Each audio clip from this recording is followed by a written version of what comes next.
વર્તમાન ધારાસભ્યો, સાંસદ સભ્યો તેમજ પૂર્વ ધારાસભ્ય અને પૂર્વ સાંસદ સભ્યો ઉપર હજારો કેસ પેન્ડિંગ છે।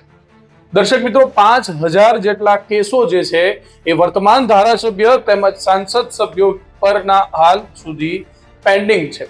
આજના ગુજરાત સમાચારમાં ફ્રન્ટ પેજ પર આ મહત્વના સમાચાર આવ્યા છે કે વર્તમાન ધારાસભ્ય હોય, પૂર્વ ધારાસભ્ય હોય કે વર્તમાન સાંસદ હોય કે પૂર્વ સાંસદ હોય, તેમના ઉપર 5000 જેટલા કેસો જે છે પેન્ડિંગ છે।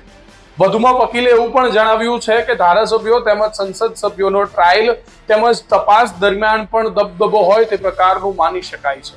ત્યારે સુપ્રીમ કોર્ટમાં વકીલ દ્વારા એક પીઆઈએલ દાખલ કરવામાં આવી છે અને પીઆઈએલમાં જણાવવામાં આવ્યું છે, તેમાં માંગણી કરવામાં આવી છે કે જે પણ પેન્ડિંગ કેસો છે મોટા મોટા નેતાઓ ઉપર, એ ભલે ધારાસભ્ય હોય કે સંસદ સભ્ય હોય, તેને તાત્કાલિક ચલાવવામાં આવે।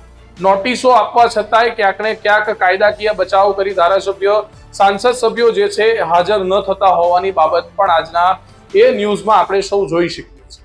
ત્યારે દર્શક મિત્રો, ખૂબ મોટો આંકડો કહી શકાય કે 5000 જેટલા કેસો જે છે એ વર્તમાન ધારાસભ્યો, પૂર્વ ધારાસભ્યો તેમજ પૂર્વ સાંસદ સભ્યોને હાલના પણ સાંસદ સભ્યો ઉપર પેન્ડિંગ છે। ત્યારે પીઆઈએલમાં માંગણી એ જ કરવામાં આવી છે કે તમામ કેસો જે છે વહેલી તકે પૂરા કરવામાં આવે તેમજ આ તમામે તમામ લોકોને નોટિસ ફટકારી હાજર પણ કરવામાં આવે।